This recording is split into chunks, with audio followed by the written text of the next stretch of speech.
अध्याय 5 टैक्स का इतिहास और कॉरपोरेशन की ताकत। मुझे याद है हमें स्कूल में रॉबिन हुड और उनके सुखी गिरोह की कहानी बताई गई थी। मेरे स्कूल टीचर का मानना था कि यह केविन कॉस्नर की तरह के एक रोमांटिक हीरो की अद्भुत कहानी है जो अमीरों को लूटता था और गरीबों में बांट देता था। मेरे अमीर डैडी की नज़र में रॉबिन हुड हीरो नहीं था, वे उसे बदमाश मानते थे। रॉबिन हुड को गुजरे हुए तो लंबा समय गुजर चुका था, परंतु उसके अनुयायी आज भी जिंदा है। कितनी बार मैंने लोगों को यह कहते सुना है, इसके लिए अमीर लोग पैसे क्यों नहीं देते, या अमीरों को और ज़्यादा टैक्स देना चाहिए और उसे गरीबों में बांट देना चाहिए। रॉबिन हुड का यह विचार कि अमीरों से लेकर गरीबों में बांट दिया जाए, गरीब और मध्य वर्गीय के लोगों के लिए सर्वाधिक कष्ट का कारण है। इसी रॉबिन हुड आदर्श के कारण मध्य वर्ग पर टैक्स का इतना भारी बोझ लदा हुआ है। सच्चाई तो यह है कि अमीरों पर टैक्स लगता ही नहीं है। गरीबों की भलाई के लिए जो पैसा लगता है वह मध्य वर्ग से आता है, खासकर शिक्षित और ऊंची आमदनी वाले मध्य वर्ग से। टैक्स के बारे में पूरी तरह से समझने के लिए हमें इसकी ऐतिहासिक पृष्ठभूमि को समझने की ज़रूरत है। हमें टैक्स के इतिहास को जानने की ज़रूरत है। हालांकि मेरे पढ़े लिखे डैडी शिक्षा के इतिहास का कमाल का ज्ञान रखते थे, परंतु मेरे अमीर डैडी टैक्स के इतिहास के विशेषज्ञ थे। अमीर डैडी ने माइक और मुझे यह समझाया कि इंग्लैंड और अमेरिका में पहले कोई टैक्स नहीं लगते थे। कभी कभार युद्ध का खर्च जुटाने के लिए कुछ समय के लिए टैक्स जरूर लगा करते थे। राजा या राष्ट्रपति मुंह से कह भर देता था और हर आदमी उसकी कही बात मानकर अपने सहयोग देता था। ब्रिटेन में 1799 से 1816 के बीच नेपोलियन से युद्ध के समय टैक्स लगाया गया था, और अमेरिका में 1861 से 1865 के बीच हुए सिविल वॉर के खर्च को जुटाने के लिए टैक्स लगाया गया था। 1874 में इंग्लैंड ने इनकम टैक्स को अपने नागरिकताओं पर स्थायी रूप से लागू कर दिया। 1913 में संविधान के 16वें संशोधन के साथ अमेरिका में भी आयकर स्थायी रूप से लागू हो गया। एक समय था जब अमेरिकी लोग टैक्स विरोधी हुआ करते थे। चाय पर बहुत ज़्यादा टैक्स लगने के कारण ही बोस्टन हार्बर पर प्रसिद्ध टी पार्टी की घटना हुई थी, जिससे क्रांतिकारी युद्ध को ताकत मिली थी। इंग्लैंड और अमेरिका दोनों को ही नियमित इनकम टैक्स के विचार को जनता के गले उतारने में लगभग 50 साल का समय लगा। इन ऐतिहासिक तिथियों से हमें यह पता नहीं चल पाता कि दोनों ही मामलों में टैक्स शुरू में केवल अमीरों पर लगाए गए थे। अमीर डैडी चाहते थे कि माइक और मैं इस बात को कभी नहीं भूलें। उन्होंने स्पष्ट किया कि टैक्स का विचार लोकप्रिय बना और उसे ज़्यादातर लोगों ने सिर्फ इसलिए माना क्योंकि उन्हें यह बताया गया था कि टैक्स अमीरों को सजा देने का और मध्य वर्ग तथा गरीबों को मदद देने का साधन है। इसी कारण जनता ने टैक्स कानून के समर्थन में वोट दिए और यह वैधानिक बन गया। हालांकि इसका मकसद अमीरों को दंड देना है, परंतु दरअसल यह उन्हीं लोगों को दंड देता है जिन्होंने इसका समर्थन किया था, यानी गरीब लोग और मध्य वर्ग। एक बार सरकार ने पैसे का स्वाद चख लिया तो उसकी भूख बढ़ती गई। अमीर डैडी ने कहा, तुम्हारे डैडी और मैं पूरी तरह विरोध में हैं। बस वह एक सरकारी ब्यूरोक्रेट है और मैं एक पूंजीपति हूँ। हमें विपरीत व्यवहार के कारण पैसे मिलते हैं और हमारी सफलता अलग अलग मानदंडों पर तोली जाती है। उन्हें पैसा खर्च करने और लोगों को काम देने के लिए पैसे दिए जाते हैं। वे जितना ज़्यादा खर्च करते हैं और जितने ज़्यादा लोगों को काम पर रखते हैं, उनका संगठन उतना ही बड़ा होता जाता है। सरकार में जितना बड़ा उनका संगठन होता है, उतना ही ज़्यादा सम्मान उन्हें दिया जाता है। दूसरी तरफ मेरे संगठन में मैं जितने कम लोगों को रखूं और जितना कम पैसा खर्च करूं, मेरे निवेशक मेरा उतना ही ज़्यादा सम्मान करते हैं। इसलिए मैं सरकारी आदमियों को पसंद नहीं करता हूँ। उनके लक्ष्य बिजनेस के ज़्यादातर लोगों से हटकर होते हैं। जैसे जैसे सरकार के कर्मचारी बढ़ते हैं, उन्हें तनख्वाह देने के लिए उतने ही ज़्यादा टैक्स की ज़रूरत होती है। मेरे पढ़े लिखे डैडी इस बात से में भरोसा करते थे कि सरकार को लोगों की मदद करनी चाहिए। वे जॉन एफ कैनेडी से प्रेम करते थे और ख़ासकर पीस कॉपर्स के विचार से। वे इस विचार को इतना ज़्यादा चाहते थे कि वे और मेरी माँ दोनों ही पीस कॉपर्स के लिए काम करते थे और मलेशिया, थाईलैंड और फिलीपींस जाने वाले स्वयं सेवकों को प्रशिक्षित करते थे। वे हमेशा अतिरिक्त अनुदानों और बजट में बढ़ोतरी की कोशिश करते थे ताकि वे ज़्यादा लोगों को भर्ती कर सकें। ऐसा वे शिक्षा विभाग की अपनी नौकरी में भी करते थे और पीस कॉपर्स में भी। यह उनका काम था। जब मैं 10 साल का था तब से मैं अपने अमीर डैडी से यह सुनता आया हूँ कि सरकारी कर्मचारी आलसी चोरों का गिरोह है, और मेरे गरीब डैडी से मैं यह सुनता आया हूँ कि अमीर लोग लालची और बादशाह होते हैं, बदमाश होते हैं, जिनसे सरकार को ज़्यादा टैक्स लेना चाहिए। दोनों ही विचारों के पक्ष में तर्क दिए जा सकते हैं। मेरे लिए यह बहुत मुश्किल था, क्योंकि एक तरफ तो मैं शहर के सबसे बड़े उद्योगपतियों में से एक के लिए काम करता था, और दूसरी तरफ जब मैं घर आता था तो वहाँ मेरे डैडी होते थे, जो एक नामी सरकारी नेता थे। यह तय करना आसान नहीं था कि कौन सही बोल रहा है और किसकी बात पर मुझे भरोसा करना चाहिए।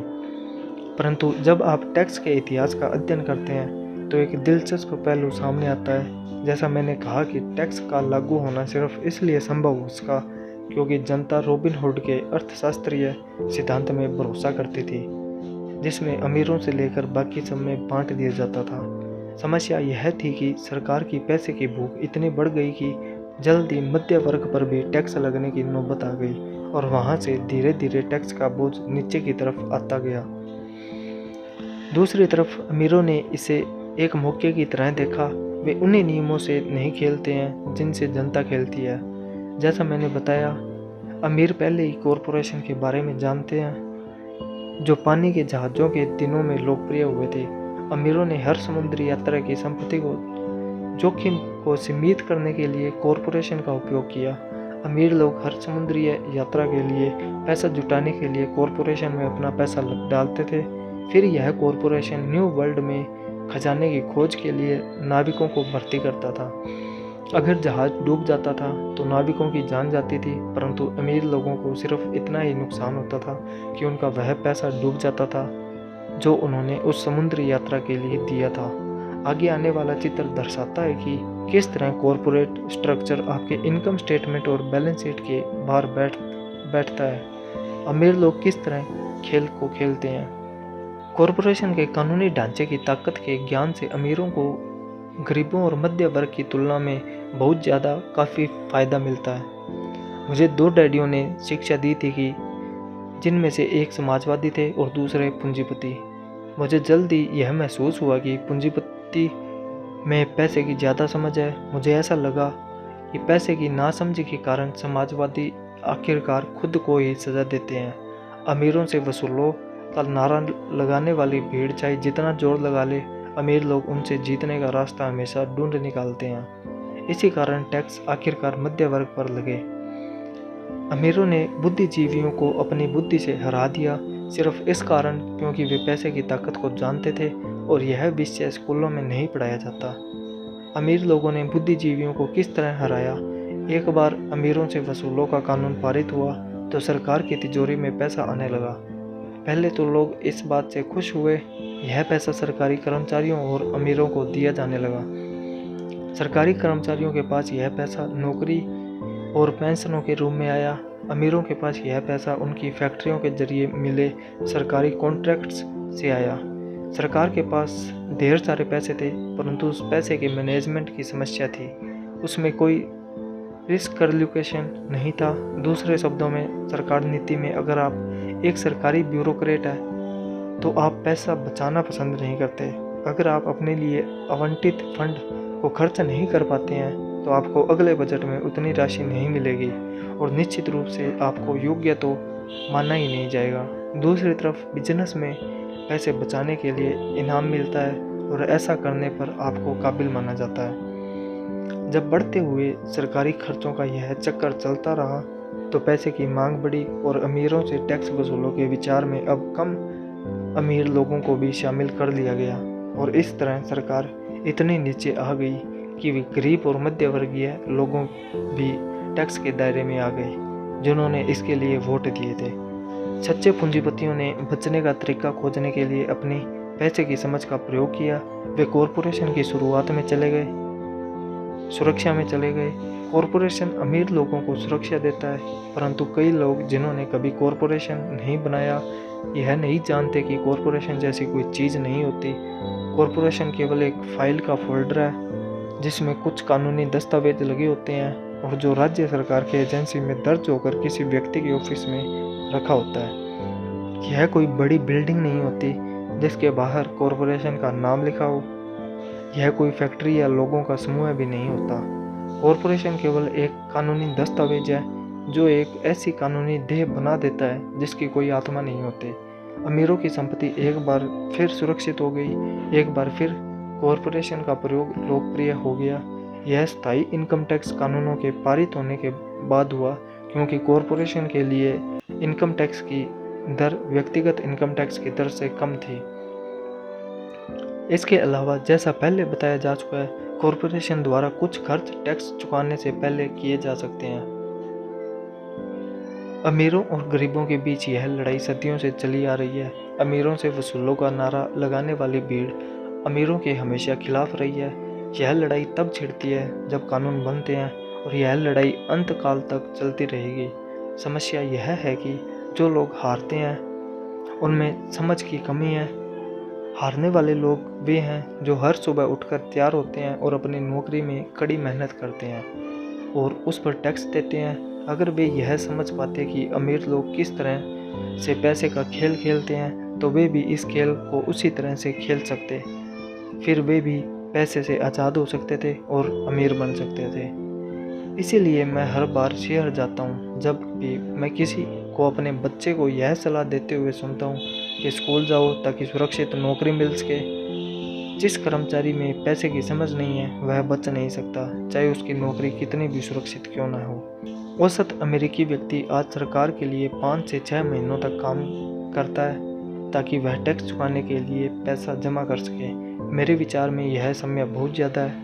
आप जितनी ज़्यादा मेहनत करते हैं, आपको सरकार को उतना ही ज़्यादा टैक्स देना पड़ता है। इसलिए मेरा मानना है कि अमीरों से वसूलों का नारा उन्हीं लोगों पर भारी पड़ गया जिन्होंने इसको वोट दिया था।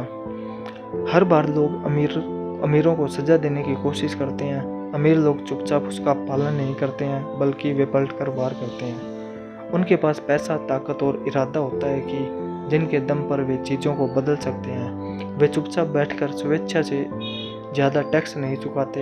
वे ऐसे तरीके खोजते हैं जिनसे उन पर टैक्स का काम से कम बोझ पड़े। इसके लिए वे चतुर और स्मार्ट वकीलों तथा अकाउंटेंट्स की सेवाएं लेते हैं और राजनेताओं को मनाते हैं कि वे कानून बदलें या कानूनी बचाव के रास्ते बनाएं। उनके पास परिवर्तन करवाने के लिए ज़रूरी संसाधन होते हैं। अमेरिका का टैक्स कानून भी टैक्स बचाने के लिए कई रास्ते प्रदान करता है। इनमें से ज़्यादातर रास्ते हर एक के लिए खुले हैं, परंतु इनका फ़ायदा सामान्य तौर पर अमीर लोग ही उठाते हैं, क्योंकि वे इनकी खोज करते हैं। और ऐसा इसलिए होता है क्योंकि वे अपने काम से काम रखते हैं। उदाहरण के तौर पर लोकप्रिय शब्द 1031 इंटरनेशनल रेवेन्यू कोड के अनुच्छेद 1031 का संक्षिप्त रूप है, जिससे रियल एस्टेट बेचने वाले को टैक्स चुकाने में देरी करने का मौका मिलता है अगर वह ज़्यादा महीने रियल एस्टेट को खरीदता है और सौदेबाजी में फ़ायदा नहीं लेता। रियल एस्टेट एक ऐसा पूंजी निवेश है जो इनका बड़ा टैक्स लाभ देता है। जब तक आप कम कीमत की प्रॉपर्टी बेचकर ऊंची कीमतों में बड़ी प्रॉपर्टी खरीदते रहते हैं, तो आपको तब तक टैक्स नहीं देना पड़ता जब तक कि आप उससे नकद ही न रखना चाहें। जो लोग कानून द्वारा दी गई इन टैक्स की छूटों का लाभ नहीं उठाते, वे अपने संपत्ति वाले कॉलम को बनाने का एक बहुत बड़ा मौका खो देते हैं। गरीबों और मध्य वर्ग के पास उतने संसाधन नहीं होते। वे चुपचाप बैठे रहते हैं और सरकार की सुइयों को अपनी बाह पर लगने देते हैं और ब्लड डोनेशन की इजाज़त दे देते हैं। आज मैं ज़्यादा टैक्स चुकाने वाले या कम छूट लेने वाले लोगों की संख्या से लगातार स्तब्ध होता रहता हूँ, और वे ऐसा सिर्फ इसलिए करते हैं क्योंकि वे सरकार से डरते हैं। और मैं जानता हूँ कि सरकारी टैक्स एजेंट कितना डरावना होता है। मेरे कुछ दोस्त हैं जिनके बिजनेस बंद हो गए हैं और इसके लिए सरकार दोषी थी। मुझे यह सब पता है, परंतु जनवरी से लेकर मई के पहले पखवाड़े तक सरकार के लिए काम करना एक बहुत बड़ी कीमत है जो हम टैक्स के डर के कारण चुकाते हैं। मेरे गरीब डैडी ने कभी पलटकर वार नहीं किया। मेरे अमीर डैडी ने भी ऐसा नहीं किया। उन्होंने केवल खेल को चतुरता से खेला, और उन्होंने ऐसा कॉरपोरेशन के माध्यम से किया जो अमीरों का सबसे बड़ा रहस्य है। अमीर डैडी से मेरा पहला सीखा गया सबक आपको याद होगा। मैं 9 साल का बच्चा था और मुझे उनसे बात करने के लिए बहुत समय तक इंतज़ार करना पड़ा था। मैं अक्सर उनके ऑफिस में बैठकर उनका इंतज़ार करता था। वे जानबूझकर मुझे नज़रअंदाज करते रहते थे। वे चाहते थे कि मैं उनकी ताकत को पहचानूं और एक दिन खुद भी इतना ताकतवर बनना चाहूं। जितने भी समय तक मैंने उनके मार्गदर्शन में पढ़ा और सीखा, उन्होंने मुझे हमेशा याद दिलाया कि ज्ञान ही ताकत है और पैसे के साथ जो बड़ी ताकत आती है उसे बनाए रखने के लिए और उससे कई गुना करने के लिए सही ज्ञान की ज़रूरत होती है। उस ज्ञान के बिना संसार आपको इधर उधर धक्के मारता रहता है। अमीर डैडी हमेशा माइक और मुझे यह याद दिलाया करते थे कि सबसे ज़्यादा डरावना व्यक्ति बॉस या सुपरवाइज़र नहीं होता, बल्कि टैक्समैन होता है। अगर आप उसे मौका देते हैं तो टैक्समैन हमेशा आपसे से ज़्यादा वसूल कर लेगा। पैसा मेरे लिए काम करे, मैं पैसे के लिए काम न करूं। मेरा यह पहला सबक दरअसल ताकत के बारे में है। अगर आप पैसे के लिए काम करते हैं तो आप ताकत को अपने बॉस के हाथ में दे देते हैं। अगर आप पैसा आपके लिए काम करता है तो आप ताकत को अपने पास रखते हैं और उसे काबू में रखते हैं। एक बार हमें हमारे लिए काम करने वाले पैसे की ताकत का ज्ञान हो जाए, फिर हमें पैसे के लिहाज से स्मार्ट हो जाना चाहिए और हमें डराने वाले लोगों से निपटने के रास्ते ढूंढ लेने चाहिए। इसके लिए आपके पास कानून की समझ होनी चाहिए और इस बात की भी कि सिस्टम कैसे काम करता है। अगर आप अज्ञानी हैं तो आपको आसानी से डराया जा सकता है। अगर आप जानते हैं कि आप क्या बात कर रहे हैं तो आपके पास बचने का मौका होता है। इसलिए अमीर डैडी स्मार्ट टैक्स अकाउंटेंट्स और वकीलों को इतना ज़्यादा वेतन देते थे। वकीलों को वेतन देना सरकार को टैक्स देने से सस्ता था। मेरे लिए उनका सर्वश्रेष्ठ सबक था, स्मार्ट बनो ताकि तुम्हें इधर उधर धक्के न दिए जा सकें, और मैंने ज़िंदगी भर इसे अपनाया है। वे कानून जानते थे क्योंकि वे कानून का आदर करते थे। वे कानून जानते थे क्योंकि वे कानून का न जानना बहुत महंगा साबित हो सकता था। अगर आप जानते हैं कि आप सही हैं तो आप किसी से भी उलझने से नहीं डरेंगे, चाहे आपका मुकाबला रॉबिन हुड और उसके गिरोह से ही क्यों न हो। मेरे पढ़े लिखे डैडी मुझे हमेशा प्रोत्साहित करते थे कि मैं किसी अच्छे कॉरपोरेशन में बढ़िया सी नौकरी खोजूं। वे मुझे हमेशा उन अच्छाइयों के बारे में बताते थे जो कॉरपोरेट सीढ़ी पर बढ़ने से हासिल की जा सकती है। वे यह नहीं समझ पाते थे कि कॉरपोरेट नियोक्ता से मिलने वाले वेतन के चेक पर पूरी तरह निर्भर रहने से मैं एक ऐसी दुधारू गाय बन जाना जाता था जिसे दूहा जा सकता है। जब मैंने अपने अमीर डैडी को अपने डैडी की सलाह बताई तो वे केवल हंसे। उन्होंने सिर्फ यही कहा, सीढ़ी का मालिक ही क्यों न बना जाए। बचपन में मुझे यह समझ में नहीं आया था कि अपने कॉरपोरेशन के मालिक होने से अमीर डैडी का क्या मतलब था। यह एक ऐसा विचार था जो असंभव और डरावना लग रहा था। हालांकि मैं इस विचार से रोमांचित था, परंतु मेरी कम उम्र में मैं इस संभावना पर विचार ही नहीं कर पा रहा था कि वयस्क लोग किसी दिन मेरी कंपनी में काम करेंगे। मुद्दे की बात यह है कि अगर अमीर डैडी नहीं होते तो मैं अपने पढ़े लिखे डैडी की सलाह का पालन कर रहा होता। मेरे अमीर डैडी के बारे के बार बार याद दिलाने के कारण ही मेरे अपने कॉरपोरेशन का विचार जीवित रहा और यह मुझे एक अलग राह पर चलाता रहा। जब मैं 15 या 16 साल का था तो मैं जानता था कि मैं उस राह पर नहीं चलने वाला जो मेरे पढ़े लिखे डैडी ने बताई है। मैं नहीं जानता था कि मैं ऐसा किस तरह करूँगा, परंतु मैंने दृढ़ निश्चय कर लिया था कि मैं भीड़ के साथ नहीं चलूँगा और उस दिशा में नहीं जाऊँगा जिस तरफ मेरे सहपाठी जा रहे थे। इस फैसले ने मेरी ज़िंदगी बदल दी।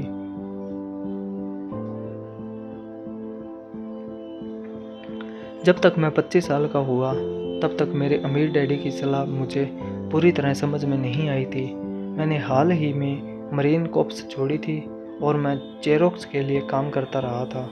मुझे बहुत पैसा मिल रहा था, परंतु हर बार जब भी मैं अपनी तनख्वाह के चेक को देखता था तो मुझे हमेशा निराशा होती थी। कटौतियाँ इतनी ज़्यादा थी और जितना ज़्यादा मैं काम करता था कटौतियाँ उतनी ही ज़्यादा होती थी। जब मैं ज़्यादा सफल होने लगा तो मेरे वरिष्ठ बॉस मेरे प्रमोशन और तनख्वाह बढ़ाने की बातें करने लगे। यह सुनने में अच्छा लगता था, परंतु मैं अपने कानों में अपने अमीर डैडी की यही आवाज़ भी सुन सकता था, तुम किसके लिए काम कर रहे हो, तुम किसे अमीर बना रहे हो। 1974 में जेरोक्स के कर्मचारियों के रूप में ही मैंने अपना पहला कॉरपोरेशन बनाया और अपने काम से काम रखना शुरू कर दिया। पहले से ही मेरे संपत्ति वाले कॉलम में कुछ संपत्तियां मौजूद थी, परंतु अब मैंने ठान लिया था कि उन्हें ज़्यादा बढ़ाया जाए। कटौतियाँ वाली तनख्वाह को देख देख कर मुझे अमीर डैडी की सलाह में समझदारी दिखने लगी थी। अगर मैं अपने पढ़े लिखे डैडी की सलाह पर चलता तो मुझे अपना भविष्य साफ नज़र आ रहा था। कई नियोक्ता यह अनुभव करते हैं कि अगर कर्मचारी अपने काम से काम रखे तो यह उनके बिजनेस के लिए बुरा होता है। मुझे विश्वास है कि ऐसा कुछ लोगों के साथ हो सकता है, परंतु मेरे साथ ऐसा नहीं था। एक बार मैंने अपने काम से काम रखने की ठान ली और अपनी संपत्तियां बढ़ाना शुरू कर दिया तो मैं एक बेहतर कर्मचारी बन गया। मेरे पास अब एक लक्ष्य था। मैं सुबह जल्दी आ जाता था और मेहनत से काम करता था और इस तरह ज़्यादा से ज़्यादा पैसे कमाता था ताकि मैं उसे रियल एस्टेट में निवेश कर सकूं। हवाई में उस समय कीमतें तेज़ी से बढ़ रही थी और वहां किस्मत चमकाई जा सकती थी। जितना ही ज़्यादा मुझे यह लगा कि वहां निवेश की संभावनाएं हैं, उतनी ही ज़्यादा जेरोक्स मशीनें मैंने बेची। मैंने जितनी ज़्यादा मशीनें बेची मुझे उतना ही ज़्यादा पैसा मिला और हाँ, मेरी तनख्वाह के चेक से उतनी ही ज़्यादा कटौतियाँ हुई। यह प्रेरणादायक था। मैं कर्मचारी होने के जाल से बाहर निकलना चाहता था और इसलिए मैं काम मेहनत करने के बजाय ज़्यादा कड़ी मेहनत करता था। 1978 तक मैं सेल्स में चोटी के 5 लोगों में से एक था, प्राय नंबर 1। मैं चूहा दौड़ से बहुत जल्दी बाहर निकलने के लिए बेताब था। 3 साल से भी कम समय में मैंने जेरोक्स की तुलना में अपने छोटे से कॉरपोरेशन से कहीं ज़्यादा कमा रहा था, जबकि मेरा कॉरपोरेशन रियल एस्टेट में निवेश करने वाली कंपनी थी और वह पैसा जो मैं अपने कॉरपोरेशन में अपनी संपत्ति वाले कॉलम में बना रहा था, वह पैसा मेरे लिए काम कर रहा था। मुझे कॉपियर बेचने के लिए दरवाजे खटखटाने की ज़रूरत नहीं थी। अमीर डैडी की सलाह में मुझे ज़्यादा समझदारी दिख रही थी। जल्दी ही मेरी प्रॉपर्टी से आने वाला कैश फ्लो इतना ज़्यादा हो गया कि मेरी कंपनी ने मेरे लिए मेरी पहली कार खरीदी। जेरोक्स के लोगों को लगा कि मैं अपने कमीशन बेच रहा हूँ, परंतु मैं ऐसा नहीं कर रहा था। मैं अपने कमीशन को संपत्तियों वाले कॉलम में निवेश कर रहा था। मेरा पैसा और ज़्यादा पैसा कमाने के लिए कड़ी मेहनत कर रहा था। मेरी संपत्ति वाले कॉलम का हर डॉलर एक बढ़िया कर्मचारी था, जिसकी कड़ी मेहनत के कारण और ज़्यादा कर्मचारी तैयार होते थे और वे सब मिलकर अपने बॉस को एक नई कार तोहफे के रूप में दे देते थे, और वह भी टैक्स चुकाने के पहले। मैंने जेरोक्स के लिए ज़्यादा कड़ी मेहनत करना शुरू कर दिया। मेरी योजना सही तरह से चल रही थी और मेरी कार इसका जीता जागता सबूत थी। अपने अमीर डैडी से सीखे गए सबक के कारण मैं उस चूहा दौड़ के मिथक से बाहर निकलने में सफल हो सका था और कम उम्र में ही एक नियोक्ता बन गया था। यह पैसे की समझ से ही संभव हुआ था। इस वित्तीय ज्ञान के बिना, जिसे मैं फाइनेंशियल IQ कहूँगा, आर्थिक स्वतंत्रता की मेरी राह में बहुत ज़्यादा मुश्किलें आई होती। अब मैं फाइनेंशियल सेमिनारों में दूसरों को इस आशा के साथ सिखाता हूँ ताकि मैं उनके साथ अपना ज्ञान बांट सकूँ। जब भी मैं लेक्चर देता हूँ तो मैं लोगों को यह दिलाता हूँ कि फाइनेंशियल IQ विशेषज्ञता के 4 बड़े क्षेत्रों में से आने वाले ज्ञान से बनता है। नंबर 1, अकाउंटिंग, जिसे मैं फाइनेंशियल साक्षरता कहता हूँ। अगर आप साम्राज्य में बनाना चाहते हैं तो यह बहुत महत्वपूर्ण दक्षता है। आप जितने ज़्यादा धन के लिए जिम्मेदार होंगे, उतना ही ज़्यादा सूक्ष्मता की ज़रूरत होगी, नहीं तो आपका राज्य ताश के पत्तों के महल की तरह ढह जाएगा। यह बाह्य मस्तिष्क का पहलू है जिसमें वर्णन या सूक्ष्मता जरूरी है। फाइनेंशियल साक्षरता वह योग्यता है जिसके सहारे फाइनेंशियल स्टेटमेंट को पढ़ा और समझा जा सकता है। इस योग्यता से आप किसी भी व्यवसाय की कमजोरी और मजबूरियों को पहचान सकते हैं। नंबर 2, निवेश, जिसे मैं पैसे से पैसे बनाने का विज्ञान कहता हूँ। इसमें तकनीकों, रणनीतियों और फार्मूलों की ज़रूरत होती है। यह मस्तिष्क का दायां पहलू है, यानी रचनात्मक पहलू। नंबर 3, बाजार की समझ, मांग और पूर्ति का विज्ञान। बाजार के तकनीकी पहलुओं को जानने की ज़रूरत है जो कि भावनाओं द्वारा संचालित होते हैं। 1996 में क्रिसमस के दौरान टिकल मी एल्मो डोल का प्रकरण भी तकनीकी या भावनाओं द्वारा संचालित बाजार का उदाहरण है। बाजार का दूसरा तत्व निवेश की मूलभूत या आर्थिक समझ है। क्या किसी निवेश में समझदारी है या वर्तमान बाजार की परिस्थितियों के हिसाब से ऐसा करना नासमझी है। कई लोग यह सोचते हैं कि बाजार को समझने या निवेश की अवधारणाएं बच्चों को समझ में नहीं आएगी क्योंकि यह जटिल होती है। वे यह नहीं देख पाते कि बच्चे इन विषयों को अनुभूति से समझ लेते हैं। जो लोग एल्मो डोल से परिवर्तित नहीं होंगे उनके लिए यह एक सिसम स्ट्रीट कैरेक्टर थी जिसे क्रिसमस के पहले बच्चों में खूब प्रचारित किया गया था। लगभग सभी बच्चे इसे खरीदना चाहते थे और अपनी क्रिसमस की सूची में उन्होंने इसे सबसे ऊपर रखा था। परंतु क्रिसमस के लिए इसका विज्ञापन करने के बाद जब यह बाजार से गायब हो गई तो कई लोग यह सोचने लगे कि कहीं कंपनी ने जानबूझकर तो इसे बाजार से गायब नहीं कर दिया है। इसकी मांग बहुत ज़्यादा थी और पूर्ति बहुत कम, इसलिए बाजार में भगदड़ और हड़बड़ी का माहौल बन गया। स्टोर्स में जब खरीदने के लिए कोई डॉल नहीं बची तो दुकानदारों और दूसरे खिलौने बनाने वालों ने इसमें मुनाफा कमाने का मौका देखा। जिन्हें डॉल नहीं मिल पाई थी वे दुर्भाग्यशाली मम्मी डैडी क्रिसमस के लिए कोई दूसरा खिलौना खरीदने के लिए मजबूर हो गए। टिकल मी एल्मो डॉल की अविश्वसनीय लोकप्रियता मेरी समझ में नहीं आई, परंतु यह मांग और पूर्ति के अर्थशास्त्र का बढ़िया उदाहरण है। यह बात स्टॉक, बॉन्ड, रियल एस्टेट और बेसबॉल कार्ड बाजारों पर लागू होती है। नंबर 4 है कानून। उदाहरण के तौर पर अकाउंटिंग, निवेश और बाजारों की तकनीकी दक्षताओं के सहारे कॉरपोरेशन का प्रयोग विस्फोटक वृद्धि प्रदान कर सकता है। कोई भी आदमी जिसे कॉरपोरेशन द्वारा दिए जाने वाले टैक्स, फायदों और सुरक्षा का ज्ञान हो वह बहुत ज़्यादा तेजी से तरक्की कर सकता है और अमीर बन सकता है, जो किसी कर्मचारी या छोटे बिजनेस के मालिक के लिए संभव नहीं है।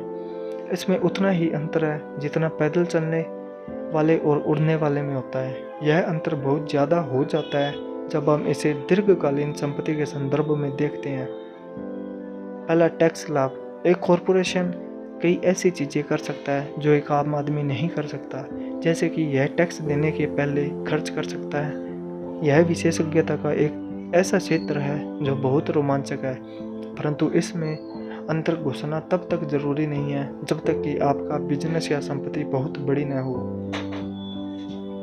कर्मचारी कमाते हैं और टैक्स चुकाते हैं और फिर जो बचता है उससे अपना खर्च चलाते हैं। एक कॉरपोरेशन कमाता है, जितना खर्च कर सकता है करता है और फिर बची हुई रकम पर टैक्स चुकाता है। यह अमीरों द्वारा इस्तेमाल किया जाने वाला सबसे बड़ा कानूनी बचाव का रास्ता है। इन्हें बनाना आसान है और बहुत ज़्यादा महंगा नहीं है, बशर्ते कि आपके पास अपने खुद के निवेश हो जो अच्छा कैश फ्लो दे रहे हों। उदाहरण के तौर पर अपने कॉरपोरेशन का फ़ायदा यह है घूमने जाने का कार्यक्रम हवाई में बोर्ड मीटिंग बन जाता है। कार का भुगतान, बीमा, रिपेयर इत्यादि कंपनी खर्च में डाल दिए जाते हैं। हेल्थ क्लब की सदस्यता भी कंपनी खर्च है। ज़्यादातर रेस्टोरेंट के डिनर भी आंशिक व्यय है। और भी ऐसे बहुत से खर्च हैं जो टैक्स चुकाने के पहले किए जाते हैं। कानूनी मुकदमों से सुरक्षा। हम एक कानूनी समाज में रह रहे हैं। हर आदमी आपसे फ़ायदा चाहता है। अमीर लोग अपने क्रेडिट से अपने ज़्यादातर संपत्ति को छुपाने के लिए कॉरपोरेशन और ट्रस्ट का सहारा लेते हैं। जब भी कोई किसी अमीर आदमी का दावा ठोकता है तो उसे यह पता चल जाता है कि वह कानूनी कवच से घिरा हुआ है और दरअसल उस अमीर आदमी के पास कोई संपत्ति है ही नहीं। वे हर चीज़ पर नियंत्रण रखते हैं, परंतु वे किसी चीज़ के मालिक नहीं होते। गरीब और मध्य वर्गीय लोग हर चीज़ के स्वामी होने की कोशिश करते हैं और इसलिए जब उन पर दावा ठोका जाता है तो वे सरकार या अपने साथी नागरिकों के हाथों अपनी संपत्ति खो बैठते हैं। उन्होंने रॉबिन हुड की कहानी से यह सीखा है कि अमीरों से वसूलो, गरीबों में बांट दो। इस पुस्तक का लक्ष्य यह नहीं है कि कॉरपोरेशन बनाने का तरीका बताया जाए, परंतु मैं कहूँगा कि अगर आपके पास किसी तरह की वैध संपत्तियाँ हो तो आप जितनी जल्दी हो सके कॉरपोरेशन द्वारा दिए जाने वाले फ़ायदों और सुरक्षा के बारे में ज़्यादा जान लें। इस विषय पर कई पुस्तकें लिखी गई है जो इन फायदों के बारे में विस्तार से बताती है और कॉरपोरेशन बनाने के लिए ज़रूरी सीढ़ियों को भी समझाती है। एक पुस्तक खास तौर पर बहुत अच्छी है जिसका शीर्षक है इंक एंड ग्रो रिच। यह पुस्तक कॉरपोरेशन की ताकत का बखूबी वर्णन करती है। फाइनेंशियल आईक्यू दरअसल कई कुशलताओं और गुणों का मेल है। मैं तो यही कहूँगा कि यह ऊपर बताई गई 4 तकनीकी दक्षताओं का समन्वय है जो मूलभूत फाइनेंशियल ज्ञान का आधार है। अगर आप बहुत ज़्यादा पैसा कमाना चाहते हैं तो इन दक्षताओं के समन्वय से आपका फाइनेंशियल ज्ञान बहुत ज़्यादा बढ़ जाएगा। आपकी संपूर्ण फाइनेंशियल रणनीति के लिए हम आपकी संपत्तियों के चारों तरफ कॉरपोरेशन का कवच लपेटने की बहुत ज़्यादा सलाह देते हैं।